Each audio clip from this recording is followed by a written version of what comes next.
Okay, well, welcome everybody. My name is Bonnie Postwaite. I'm the Dean of the Emeritus College, and I'm so pleased today to introduce our guest speaker, Sidonie Garrett, who's the Executive Artistic Director of the Heart of America's Shakespeare Festival. It is.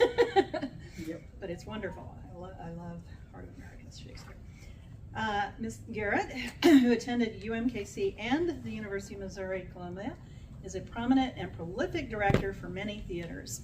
She has directed 24 seasons for the Heart of America's Shakespeare Festival, which takes place each June and July in Southmoreland Park near the Nelson-Atkins Museum of Art. This year, the festival will present Macbeth, and we're looking forward to hearing more about that provocative play.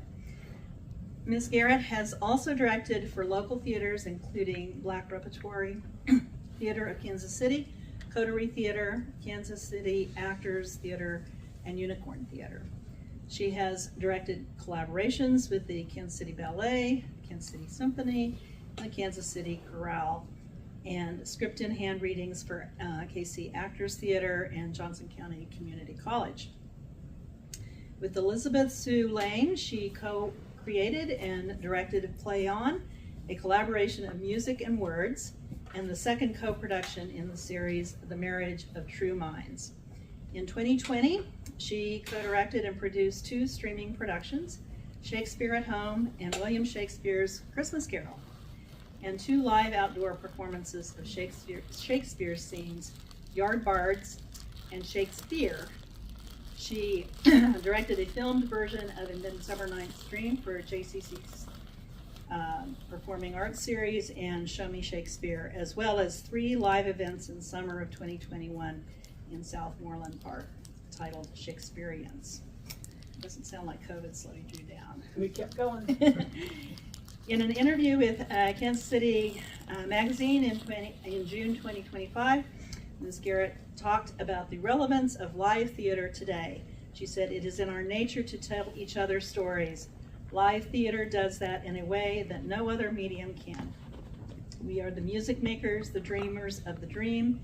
We get this amazing story, and then other people sit there with us, in community with us, and feed their responses to others in the audience and on the stage. The audience is part of the story. That's great synergy. If you're doing a comedy and no one is laughing, there's a problem. But if you get the laugh right there, is that very moment. It is very visceral. Something happens emotionally, it's meaningful, and expands your worldview and understanding." So now please welcome Sidonie Garrett. Thank you.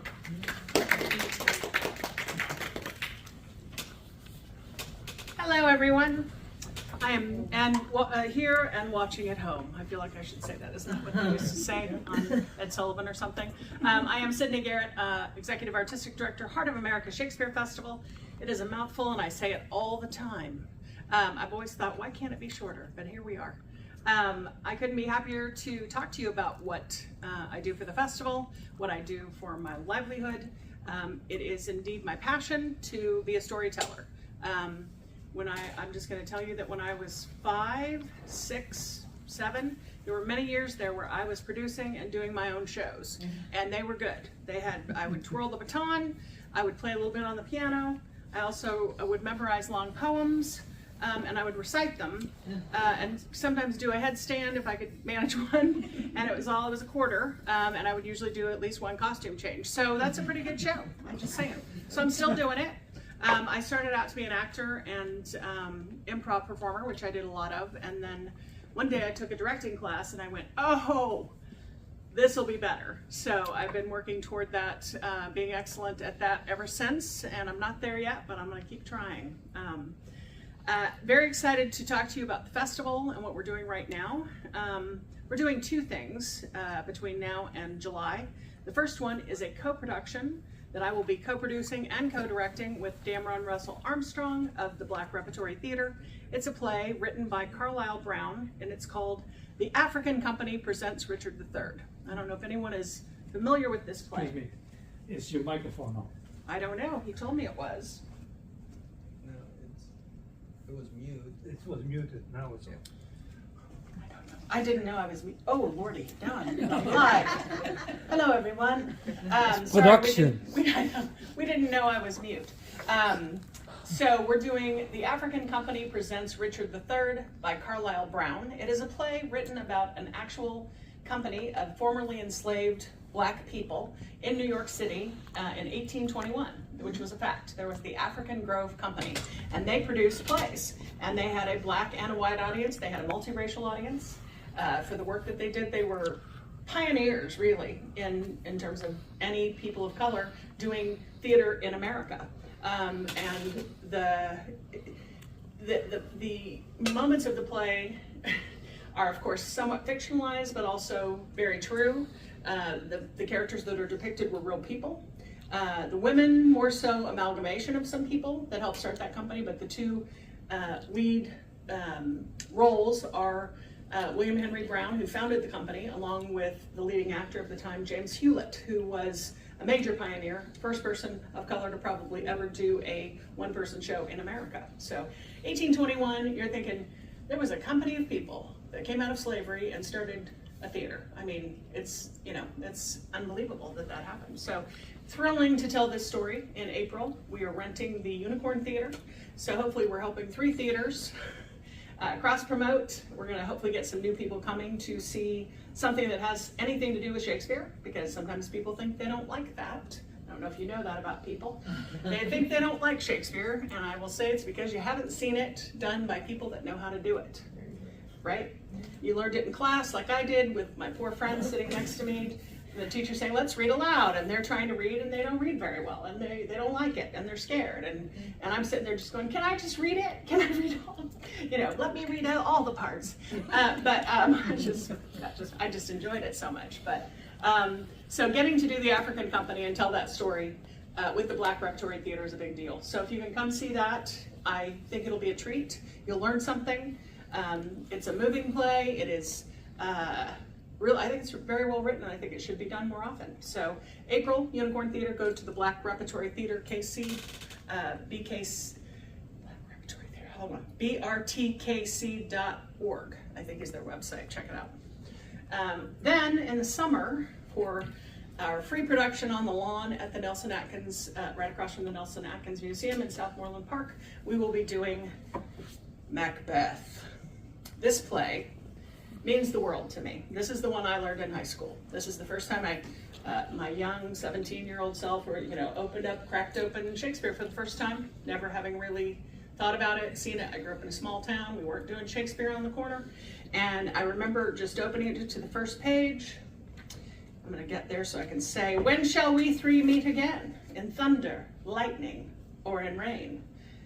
When the hurly-burly's done, when the battle's lost and won, that will be ere the set of sun, right? And I'm going, this is amazing.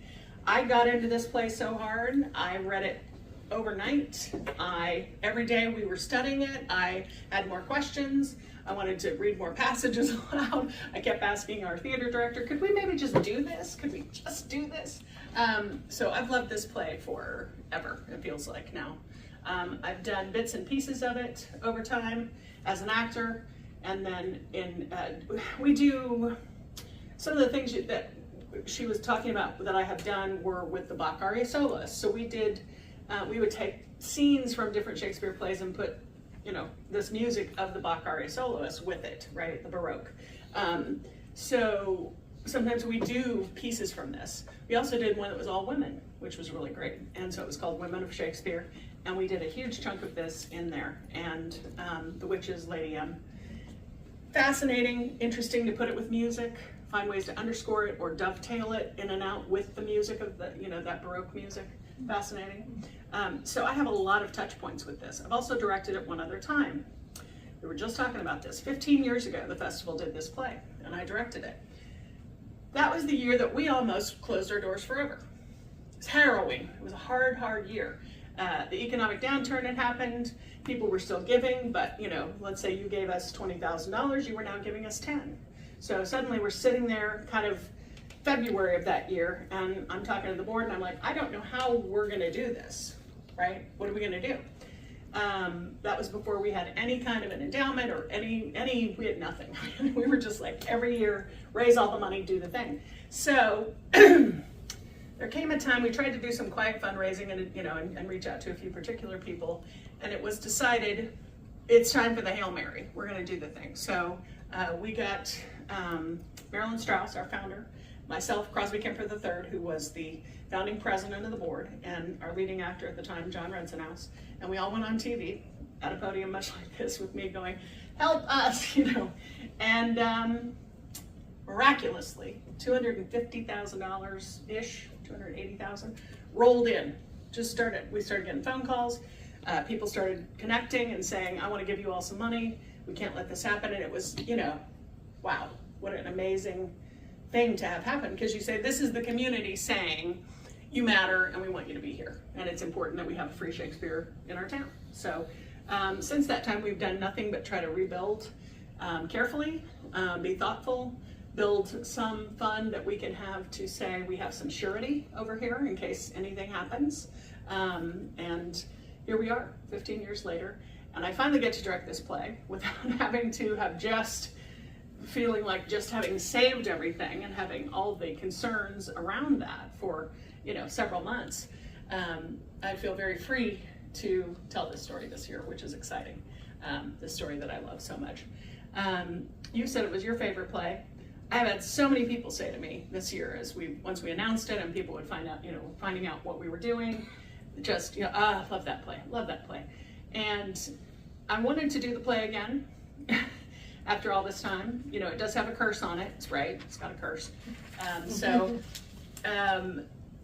Our only curse that time was almost not getting to do it, I think, because it went really well, and there was never a night off because we never got any rainouts that year. So the actors kept saying, the curse is we didn't get any nights off, right? Because if it rains, they get to go and go home or go to a bar and do whatever they do. So hopefully we won't have any rainouts this year.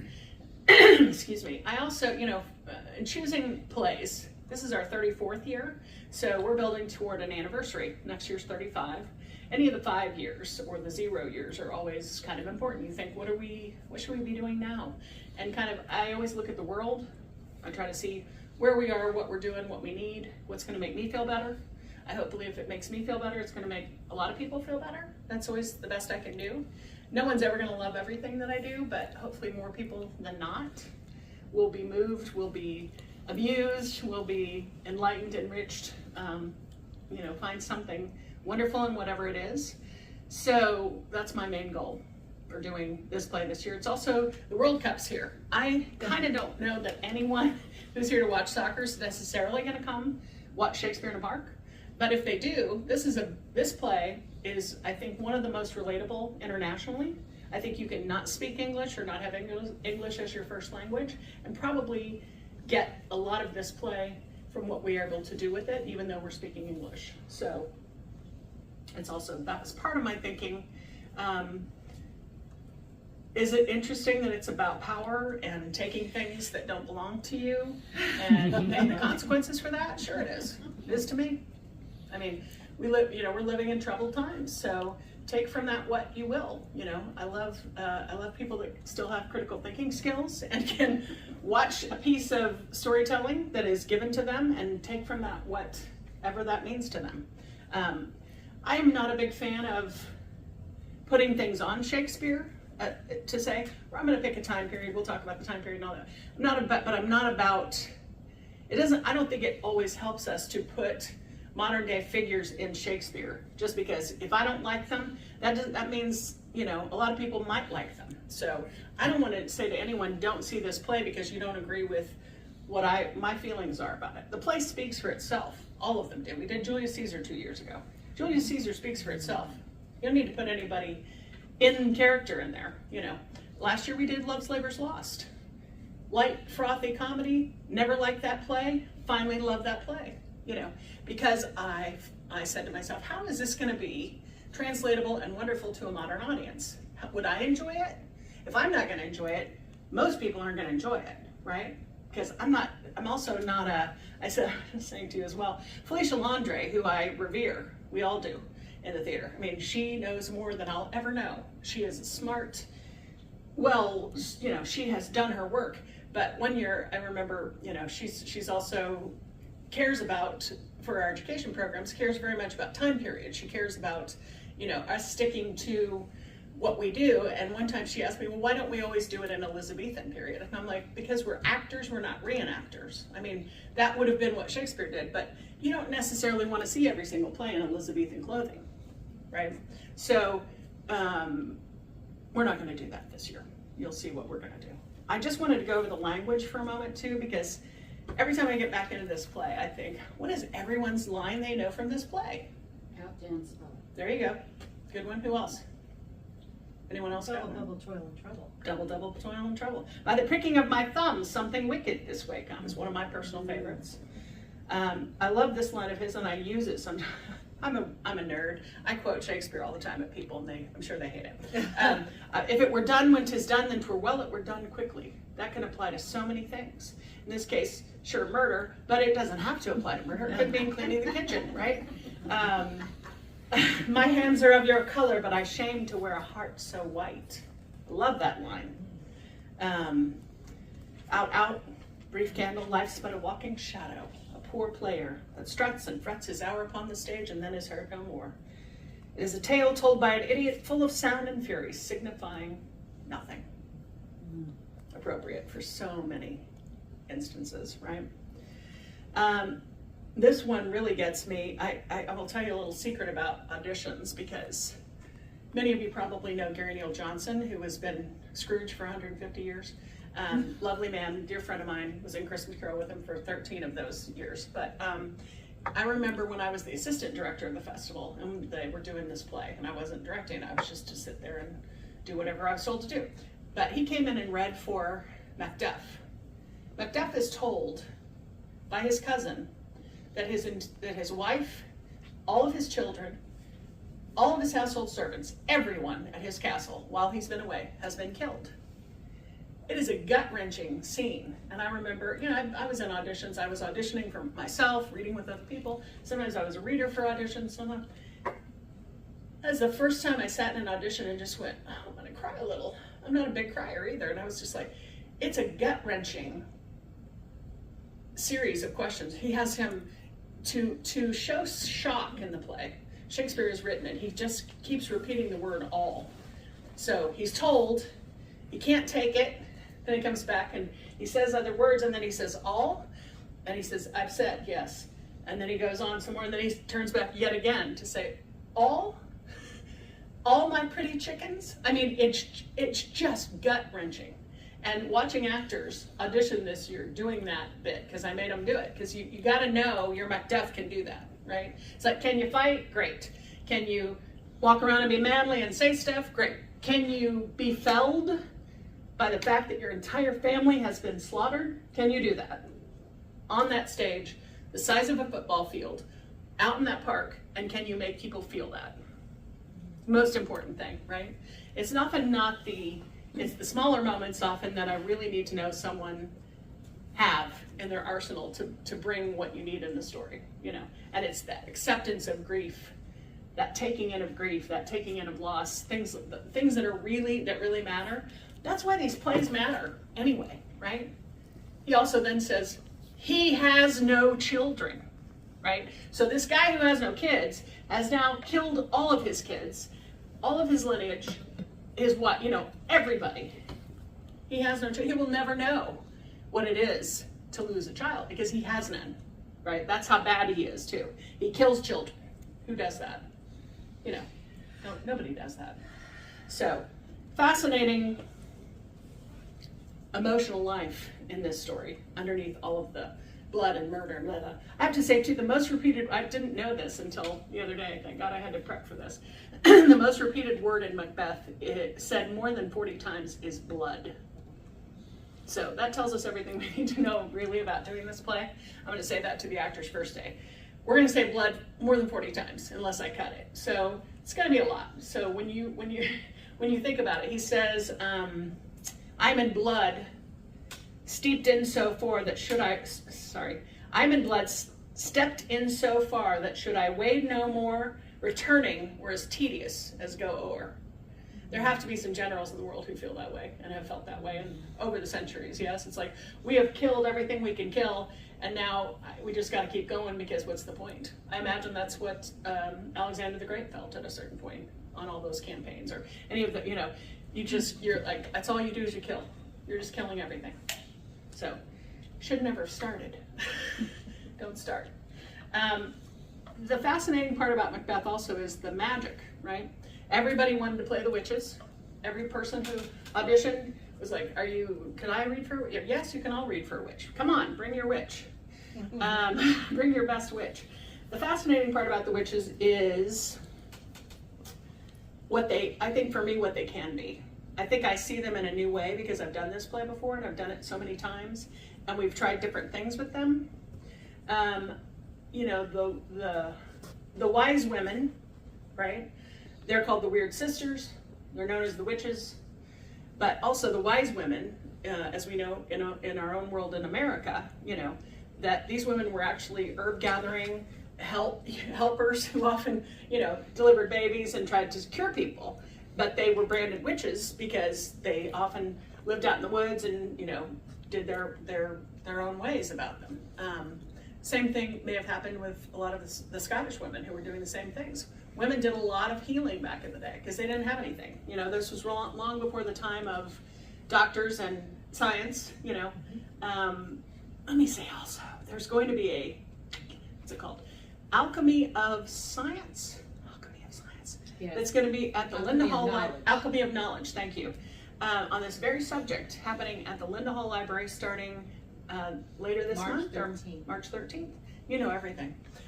We have contributed, I've contributed just some Shakespeare knowledge to that, as has our friend Lori Ellinghausen. Also some costumes from our stock, but it's going to be, you know, because that's a science museum, so they're going to be talking about what was science, what was science in lieu of science, what was it during Shakespeare's Queen Elizabeth's time, you know, and when you look at Shakespeare plays, you see all of the things that they believed in, and in this play, we believe in these witches, and that's the second thing I'm going to say to the cast. We believe in these witches. Everybody does. This is what we believe.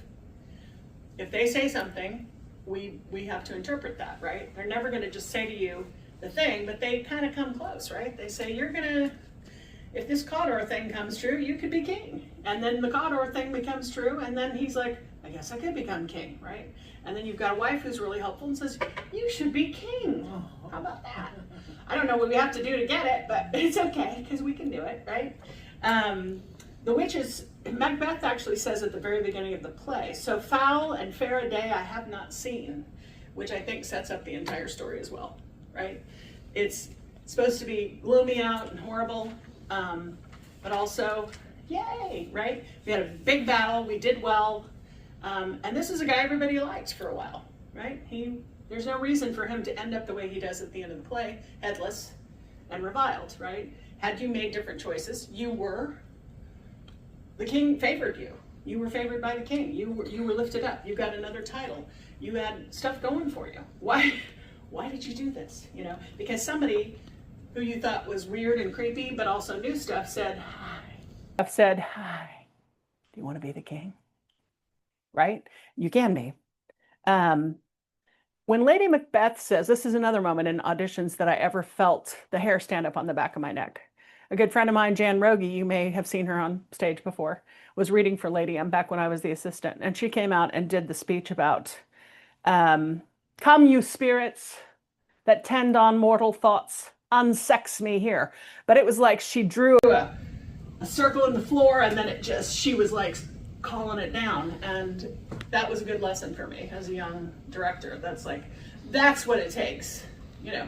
And bigger than that, but we're gonna have to make that even bigger out there, because I'm gonna have witches there. The witches are right there in the room. So when she calls them down, they're going to be there around her. And she's saying, get rid of all the womanliness of me and give me the heart and the steel that I need to get him to do what he won't want to do, right? That's what the whole speech is about. It's a brilliant speech. It's one of my favorites of Shakespeare. And it's really magic. It's her calling down magic. She calls down the thing, and it's kind of like, once you've done this, there's no going back, right? She's committed, And that's what that moment really has to be. But it's a really magical moment. And I think when we talk about the witches, we're also talking about elements. We're talking about wind and breath and sky and earth, and they take things out of the earth. These things they're going to throw in the cauldron. Luckily for you, I've cut many of them because it goes on for a long time. That later moment when they're double toiling and troubling and they're throwing things in the cauldron, they just keep talking about all these things like, we get it. We don't need 27 things in there. But they're digging roots. They're finding dead animal parks. They're getting things together that they are creating magic with. That's all from the earth too. So it's all about the natural world, but the chaos comes into the natural world in this play, which is also really what happens. And it's one of the weirdly shortest plays. And once they get on that train, it just goes. This thing rolls when you get going. I was always amazed the first time I directed it, going, oh gosh, we're already there. When we rehearse this thing, we start on a Tuesday, and we meet and greet, we eat bagels, and then we do design presentations, we do a little bit of business, and then we do a read-through, then we eat lunch, and then we come back and we get on our feet. This will be blocked in 5 days, in that week. So, we have to work really quickly to be ready. People have to come in knowing the person playing Macbeth will come in probably off book, knowing all the lines, But you especially with this play, it's like, you gotta go. He tries to take moments to pause and think, and she keeps interrupting him, going, what are you doing in here? Get in here. Get me out here. Are you talking to yourself? Once he decides to finally go, he's that amazing speech about, is this a dagger which I see before me, the headless sword? No, it's not. I'm just seeing it. I'm seeing it because it's got blood on it. I don't know. Should I do it? And she's like, and then he's like, okay, we said we were going to do it at this time. This thing happens. I got to go do it. And he goes, but he didn't get the job done. So then he has to come back down. Also, one of my favorite scenes of all Shakespeare, right? Here goes the poor guy trying to kill everybody. Doesn't kill. He's supposed to make it look like the grooms did it, right? Mm-hmm. The king's grooms. He's supposed to leave blood everywhere. Doesn't do it. She's like, how'd it go? What's going on? Okay. And then he's like, I can't, just take him. She's like, you didn't do it? Ugh! So she has to go do it, right? She has to go do it herself.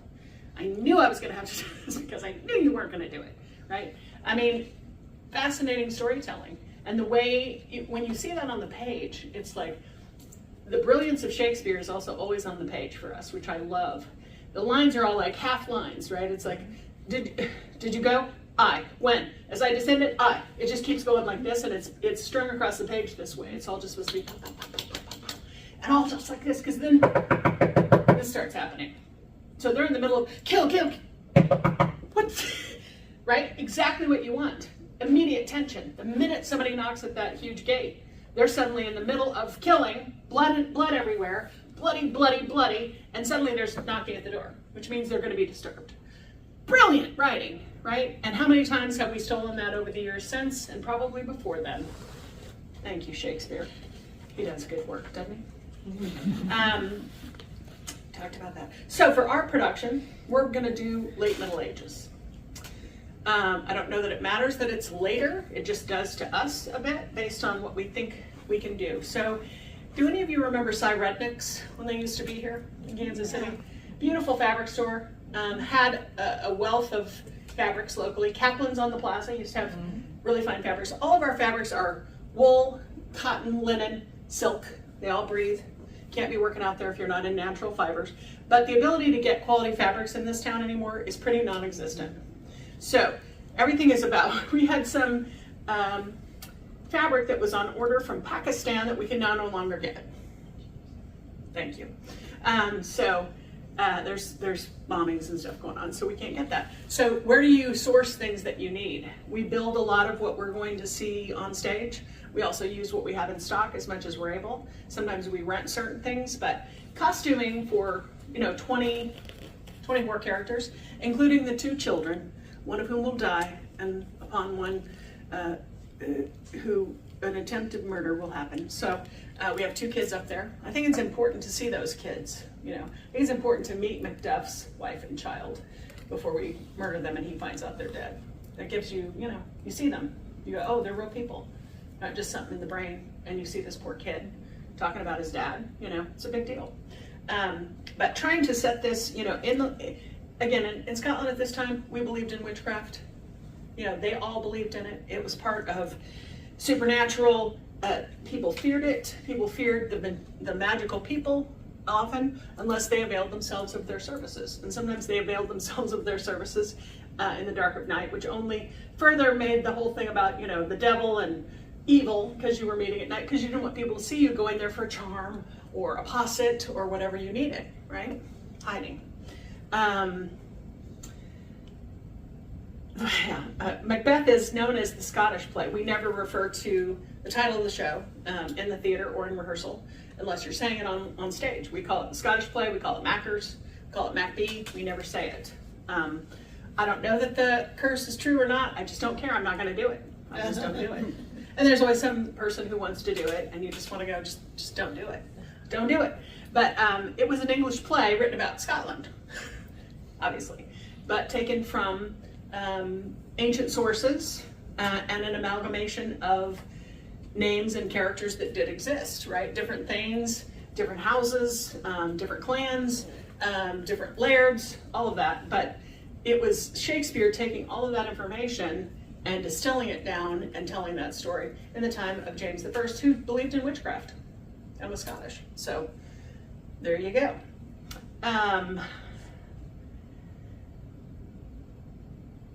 Yes, when Macbeth is finally getting the prophecies at the end of the play, everything has gone to hell in a handbasket, and he goes and says, I need some of your help. And they send up some apparitions. This is always a tricky part of the play to stage. We're gonna have a cauldron on stage that will look like it belongs, and we're gonna have people appear in the cauldron, in the smoke, in the, all that. Unless it doesn't work, and then we'll do something else. But that's the plan. They tell him that he cannot be killed until Birnam Wood comes to Dunsinane. Birnam Wood was a great oak forest of Scotland near Dunsinane Castle, which is where he lived. And he's like, well, how can a forest come to my house? That's not gonna happen. Woo! Right? And the next one is, you can't be killed by any guy that's of woman born, right? So then, of course, the forces opposing him decide to hew down some boughs from Birnam Wood and use them to cover themselves as they march on the castle. And then suddenly it gets reported to him, there's a moving wood. And he's like, what? That can't happen. And then when he finally meets Macbeth, he says, you can't kill me, you're a woman born. He said, nope, my mother had a cesarean, ha-ha! Die. So, spoiler alert, he does die at the end. Everyone knows that, right? So, when it comes to costumes, I'm going to show you the scenic design first. Can we pop up that scenic thing? Oh, I got the clicker. I'm not used to having my own clicker. Do which way? I just do this? Right or left once it comes up. We'll see about this, won't we? There it is. So this is where we started. So I made a Pinterest board, which is what I do. It's a great tool for a director or other people in the theater. We use them a lot. I used to start collecting images I like. It could be for scenic, it could be for costumes, could be for any of the elements, could be a character thing. It's often weird. It's often not that direct, but a lot of things I found were rune stones. There's a lot of round circles. If you've watched Outlander, you remember those standing stones. I mean, it's, there's also lots of rock circles on the ground. There's a lot of stones everywhere, obviously in Scotland. Deer, there was many images. So this was the very first hand sketch that our scenic designer did to kind of give what we were looking for. We just saw those giant swords and we liked them a lot, so she incorporated those. What she gave me, I had to say directorially, is I can't deal with that stuff down there at the bottom. That's not helpful. She wanted to put actual stones down there. I'm like, we gotta have battles. We gotta have huge moments when there's a lot of people moving on stage, fighting on and off. I'm like, that can't happen. It's too low. We have to be up at least this high to where someone's standing up there so that you can see them in the audience. So it was a beautiful first go, and we often start there. Then she came back with, I wonder what that is, I wonder. Must have been her other drawing. So then she came back with this, which of course is in color and much more fully realized, which I like a lot. She moved some things. And then I had to say, you can't see the lower level. We got rid of all the stuff down front. It did not, so if you're this high up, most people can't just hurl themselves up there. Some of the actors can and some cannot. So I said we gotta have something on the ground that they can climb up there. So there are now stone outcroppings at the base so people can climb onto the deck. We have two ways on, you can see over here and here. This is actually gonna be a ramp over on this side. There's a ramp on that side. That's that tree that lives out there that you've probably seen if you've attended. It's always there, it's our tree. We have to do everything around that tree because in the park, it's also interesting because like this would normally be center in a house, right? I'd be like, I'm in center stage. But in the park, center is actually like right here. So everything has to be played this way because people sit that far over. And then this chunk is much smaller. So this is kind of our center. It's always a weird juxtaposition. So I'm always having to look like what happens down there. And actors tend to want to talk to each other like this. So you can't see me. I'm always like downstage shoulder. Now you can see me. I can still talk to that person. We don't have to square off every second. You know, it's something festival actors have to learn if they haven't been out there before, is the size and opening up your downstage shoulder. I have to go back out from the rehearsal hall over at PAC. Big room, not big enough, but big. Flat, no stairs, no nothing. And then we go outside, and then it's like all the work we've done for 2 weeks kind of gets broken down, and then we go out there and we have to restage everything. We respace it, figure out how to, oh, now there's 7 steps to deal with, you know. How do we do that? I have to go up. Oh, okay. It's just a very specific thing we have to do every year. And it's great when people have done it before because then they understand what it takes, the stamina. When I was acting, I mostly acted indoors. So if you're off stage, I'm off stage, I'm now on stage. Hello, right? I was in my dressing room. At the festival, we have to dress at the Art Institute, which is up at the top of the hill, the north end. You get on a golf cart or you walk down the hill to the park. Then you go to the green space, which is in the back, across the creek. Luckily we have little, but then when you have to make your entrance, you have to get from the green space across the creek, right backstage and be ready to go on. And it's a much further than it is indoors. So it's a very physical activity. We call it the festival diet. Everybody loses at least 10 pounds. So they're welcome. Oh, there's the bottom. Look how good that looks now. Let me see if I can maximize this page, see? I guess it's too big. Shall I just do that? I'll just do this. Can I flip this one? Can you flip this one around? Do we have flipping capabilities? Yeah, I have to see. Is it up under edit? Oh, Because it's upside down right now. you can just go like this. That's okay. Go back. Oh, I'll go back one. Let me just go back one. Okay. I might be able to explain it better from here. See that this large outcropping up here? This is going to be the cauldron. And it's going to be about 4 feet under there, so the actors will have to come this way if they're tall, to crouch their way under and then pop up through there.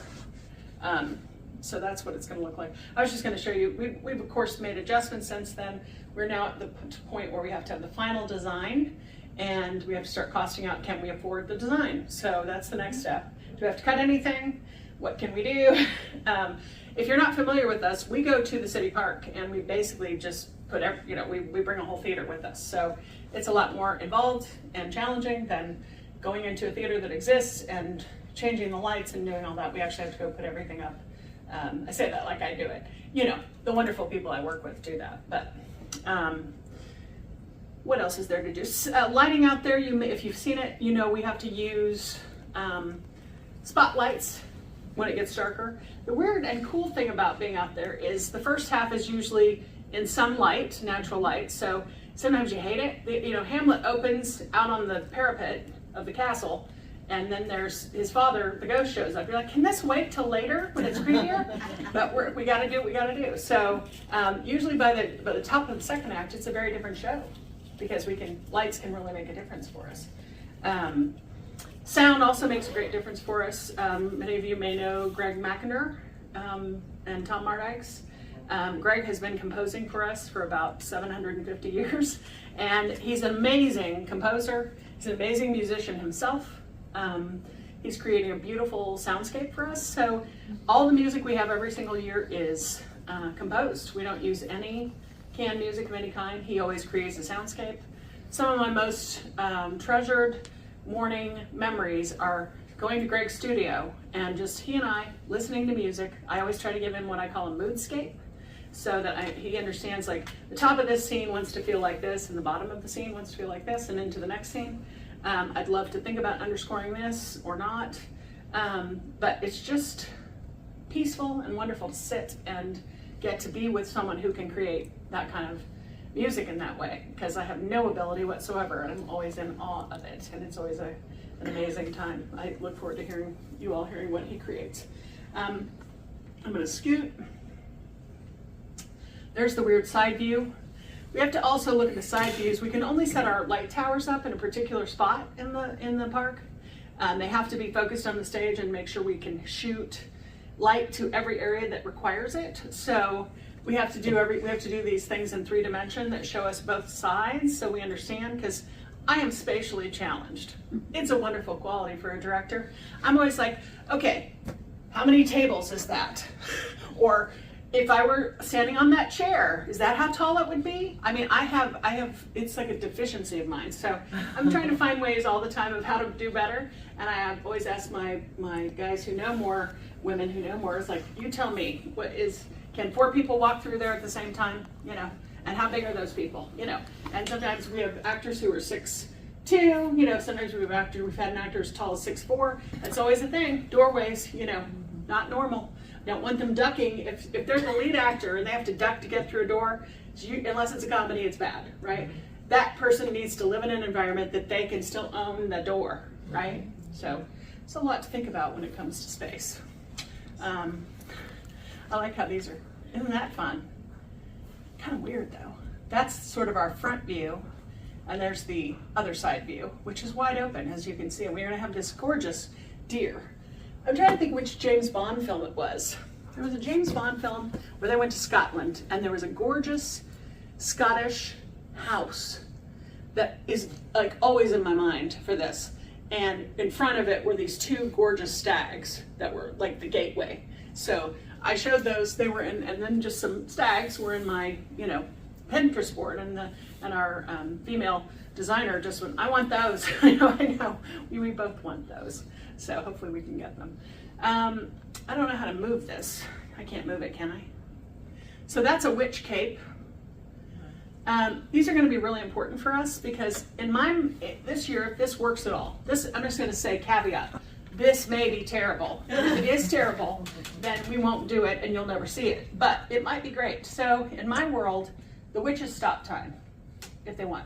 They can stop time, they can slow time, they can do a lot of things. They're going to use these cloaks, like these, to reanimate dead bodies, to get them out, to move them. Do you know how arduous it is to constantly have to pick up and carry dead bodies off stage? It's a lot. And you have to have at least 2 people to do it every time. And sometimes that's not enough. So, but that's not the primary reason. The primary reason is I want to show the power of these witches. And it will allow us to do our fights in a different way. We're going to look at slow-mo options for fighting. We're already talking Tracy Tierstrup Herber, who used to work here at UMKC for a while. She's now at Penn Day.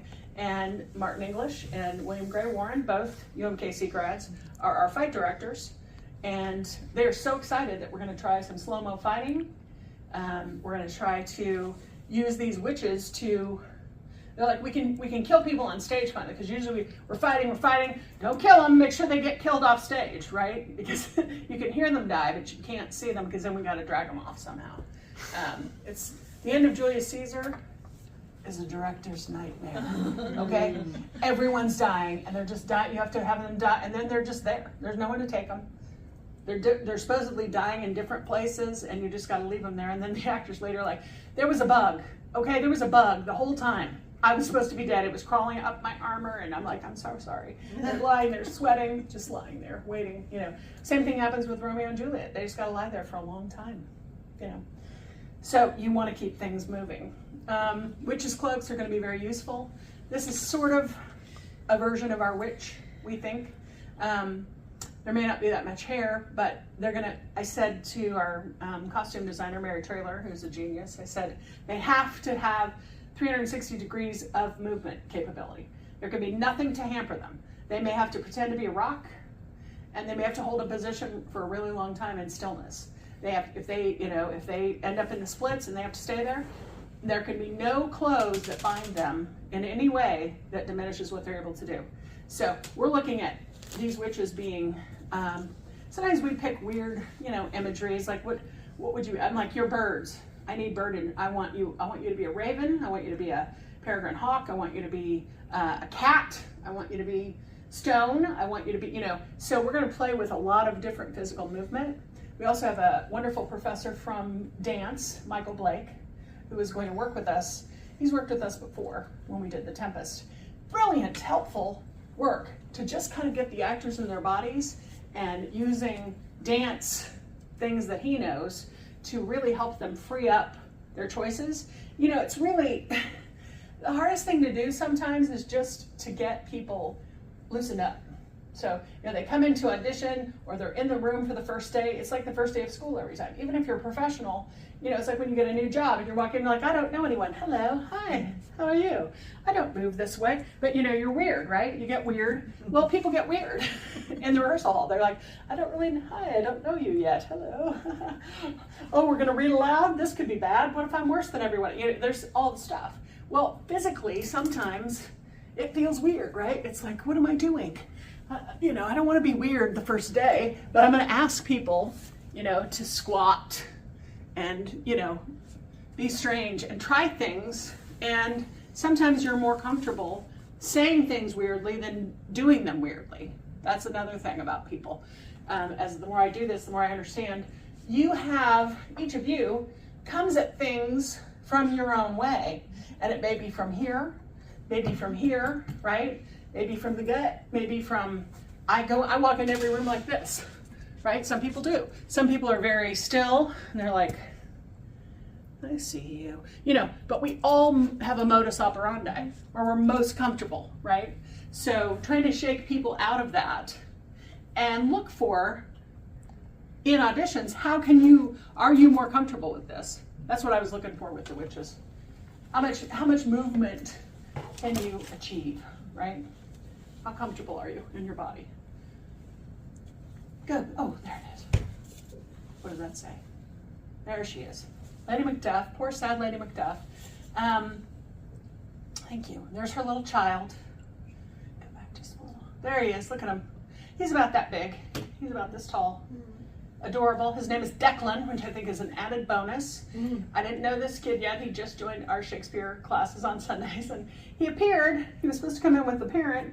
All of a sudden, he's at my door, and I'm like, "Hey, buddy, did you drive yourself?" He's like, "My mom's outside. My sister forgot her shoes." I'm like, "Okay, so come on in." We sit down, and we're reading the little scene from the Macbeth child with his mother. And then I finally said, "Do you understand the scene?" He goes, "I do." I'm like, "Do you understand what's around the scene? Do you understand your part?" And he said, "Yeah." And I go, "Do you know that unfortunately your character gets killed?" And he went, "Oh, hold on. Smartwatch. Hi, the lady said that I'm going to be killed. Is that okay?" "Okay." She said it's okay. I'm like, "Okay, good." I'm like, I probably need to talk to your mom. But he's going to be in the play. He's a delight, so you'll look forward to him. These will all be very rough. You can see it. Her collar is a lot of those, what do you call those things? I can't think of the word. They still wear them. They're little pins. Somebody's going to call them a pin, a brooch, that signify different clans. So that's what we're going to be seeing a lot of those. We may make some of those out of 3D printing. We have a contact who has a 3D printer who's saying, "I think I could make a bunch of those for you," which would be great. Yeah, never had those before. It's not, you can't just go to the oldie Shakespeare store and find stuff. It's not like, oh, there's 1,000 kilts of different clans over there that work for what we need, you know, they don't. Not that we can afford anyway. I'm sure we could buy a bunch of kilts, but they're expensive. I've priced them. Leather, you know, the kind of sandals that the Romans wore, try to approximate those things, forget about it. You know, each of our stage weapons that we use, we're going to use, I don't know, 20, you know, 15, we're going to need 15 swords, right? Broadswords. Those things are like, you know, $300 to $500 a piece, you know, so we have to rent those. We own a few. And every year I try to buy more because we're always going to need them, but they have to be fight ready. They have to be, you know, you can actually, they fight with those things. And it's great when they can. There's the MacBeths. This is Seward, who is the British people. I love, Mary's written these notes. Seward and Son, and dead people disguised. So if someone died earlier in the play, but they have to come back at the end for the big battle because we need more people, she's going to put a helmet on them so you can't recognize them. It's very clever. We do that a lot. We'll try to put a beard on somebody. Sometimes it's an eye patch, you know, like that's not the same person. You didn't see them earlier. They're not that dead person. Hopefully it'll look really cool and specific. I don't know what this says. Does that say somebody on Banquo? Oh, Thanes. This is the Thanes and the Banquo. They're all going to have a similar look with kilts, some kind of a brooch, buckle. We had some gorgeous fur and I want to say cowhide like cloaks and or vests that we had before. They got eaten. They were down at the caves. You know, we have storage in the caves, and I thought they'd be okay down there, but they did get eaten pretty badly, which was really frustrating to go back and find gorgeous pieces like that, you know. That looked cool. So, and then MacBeth, very sad MacBeth. Our MacBeth is about 5'3", maybe 5'4". He's giant. And our MacBeth is, I think 5'9". That battle's going to be something at the end. It's going to be a whole different world because physically, you know, it looks a little David and Goliath going in. But our MacBeth is a very good fighter, so he's a fit guy. Duncan the King has to wear really heavy stuff, unfortunately for him. He doesn't have to be in them long though. He dies early on. And Lady M, fancy dress with a white nightgown for later. So it's always about what will she look like when she's on her mad walk, right?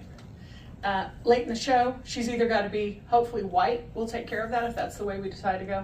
Mary Traylor often also, she calls lighting from within. She will put luminescent fabric of some kind.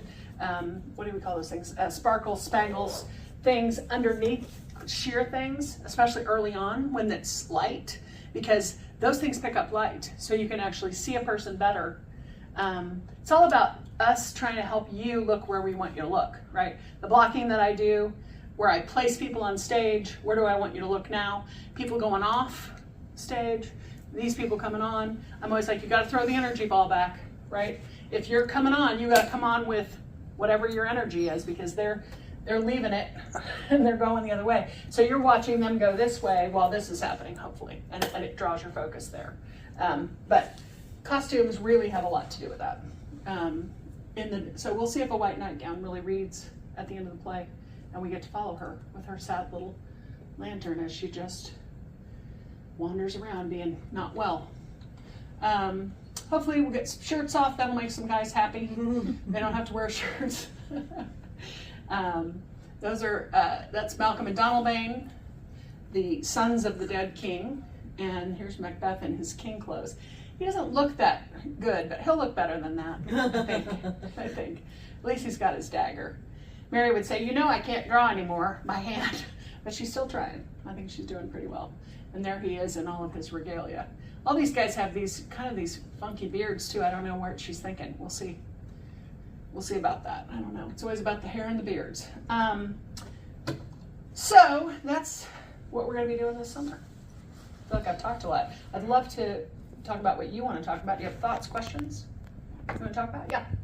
So you mentioned that everybody came in and wanted to audition for a witch. Yep. And then you talked about how the witches are female. So my question is, how expansive are you in terms of casting witches? I mean, are they going to all be female? They are. I was not expansive at all this year. I could have been. Thought about it. I really wanted that feminine energy, all of it. I think I want to go with the history of the time and the majority of them being those women. I think if I were doing, sometimes it's like outdoors versus indoors too. I mean, when I've done smaller things indoors, I think I would do things differently sometimes. But out there, we're also sort of a gateway, if you will. We're free. Everybody can bring everybody. So I'm so glad we stay free because, you know, you see families sometimes with like 3 or 4 kids and like you could not begin to afford to take them to something else like that, but you can bring them here. And so I feel a sort of out in the park sometimes a responsibility to tell the story in a way that it is addressed here, you know. I also believe in non-traditional casting in many ways and also want to explore other, you know, it doesn't have to be that someone presenting as that sex to play that role necessarily. They were just telling me they'd seen the all-female version of Caesar, which I found fascinating. They were at Ashland, Oregon. Was that in the fall or last summer? Summer. Yeah. You know, I mean, those things are done a lot now, more than they ever used to be as well. I'm not opposed to that, but this year they're all going to be women. I really want to tap into that energy. And the women reading together were the most powerful, I gotta tell you. Even the men who wanted to play the witches did not bring what these women brought to it. The 3 women that were it, yeah. I think historically witches often were older women who could be, you know, marginalized. The drawing though, that looks like a young, attractive witch, dressed like a warrior. Does that mean we're gonna have young, attractive witches? I think they're all young and pretty attractive, yes. I don't know what they'll end up looking like. Our costumer always wants everyone to look like they might be on the runway at Milan. So, you know, she's always like, do they have good bodies for the clothes? I mean, costume designers can't help it. They always want everyone to, you know, look less like me and more like, you know, somebody. I don't know. But the outfit looks like a warrior. They do. I think. Well, we're looking at sort of like what are tattoos? What are, you know? I think you'll see some body markings, whatever those look like, whether they're real or imagined. So yeah, I think, and they're going to be very physically adept. So they were all able to do that. Some other people weren't less able. You know, it happens. I don't have any knees anymore, but you know, if you're going to squat for long periods of time and perch and, you know, move, you have to be really physically able. So you're going to see that. Well, I have more questions, Oh, but I'm trying to anyone else? look at the questioning. Yeah, go ahead. So I'm curious about how you select which play is going to be done each year, and do you, there's so many Shakespeare presentations around the country in the summer, do you kind of coordinate so that there's a variety, or you're all doing the same thing, or, I mean, I'm just kind of curious what the selection is. I talked to my colleagues at other theaters more about how we're doing business than what plays we're doing. You know, the closest one now is St. Louis, or I think the one in Nebraska is even not still producing, but, you know, St. Louis has been around less time than we have, but they're thriving, which is great. We don't communicate about that specifically. There is a Shakespeare Theatre Association that we're all members of, which is international. So certainly people talk about things. I mean, the big names are done over and over again, right? Does anyone here want to see Timon of Athens? Show of hands. Does anyone want to see Cymbeline? Does anyone want to see Pericles? I mean, you know, you're just like, I don't know. Maybe I do, but I don't know. I mean, those are not my favorite plays. So there's a reason why the ones that are done more often are done more often. And I always look at it, so we haven't done this for 15 years. There's going to be some 10-year-olds out there that have never seen this. You know, there's going to be a 15-year-old that's never seen this, right? I mean, there's always coming to these plays. For me, doing Romeo and Juliet when we first came back from COVID was like, I hadn't done that show for 20 years, I don't know. And it was like, oh, I feel very differently about this play than I used to. I sympathize with different people. I empathize, you know, I have different thoughts about it. I want to shake those children, you know, and say, what are you thinking? I want to go to the friar and to the nurse and go, come on, I know you're well intentioned, but this is bad. Don't do this. You know, I mean, you approach these plays at different times in your life, and things hit differently all the way through, right? This play's hitting me differently even as I'm going through it. I have fury about things I didn't used to be furious about. You know, I have different feelings about loss. I have different, you know. So every time you go into one of these plays, he gives you everything you need. You just have to get really specific with it. You have to tell the human story, because that's what we all care about. That's us, right? And I think we fail telling stories when we're not specific enough and when we're not clear about what we're doing, and we don't bring forth the emotional life. You know, you can laugh hard and still love a kid who's dumb and in love, right? You were somebody in love once, right? You may be in love right now, but you were that age, you were probably in love with somebody, and you go, look at that poor dumb sap out there. You know, poor Romeo running around trying to say words and be in love, and he doesn't know what he's doing. You know, hormones, I mean, but you know, we encounter these things at different times. Lear makes sense to me in a way it never made sense back in the day. You know, so as we go, this playwright is always there for us. He's always got what we have. If we just bring it forward and we use what he's got well, and have people that know how to share it with us, and we tell a good story and we create an environment that you can dive into with us, we're walking and talking it, and hopefully it'll be great. I'm excited about it. Are you allowed to tell us who are playing the main role? I am, yes. Jacques Roy will play Macbeth. Cinnamon Schultz will play Lady Macbeth. You're gonna ask me to remember everybody now. Hold on. No, who's Macduff? Matt Williamson. I said that like Matt Williamson, but he's rather tall. He's an imposing figure, but he was appreciably gutted in rehearsal upon learning that his family had been killed. He got me. So that's why he's playing it. Chioma Anyanwu and Elise Paling and Elaine Clifford will be playing the witches. And Paul Molnar will play Banquo. Bloody Banquo. So you'll see some new people, you'll see some young people, you'll see some older people that you've known from before somewhere on stage. Very happy with the cast.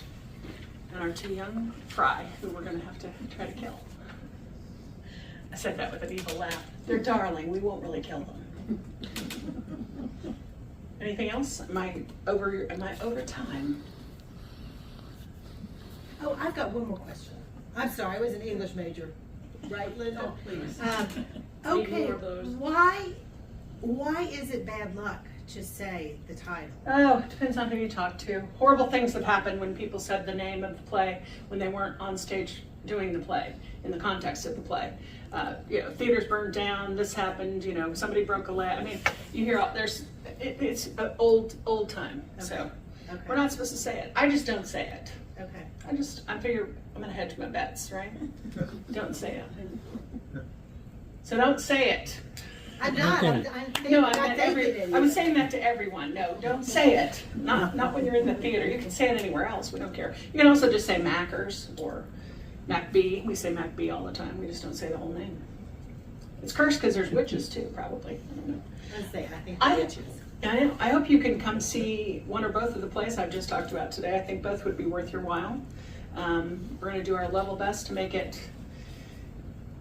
powerful storytelling to share with you. So I appreciate the chance to come talk to you all. Thank you for letting me. Thank you.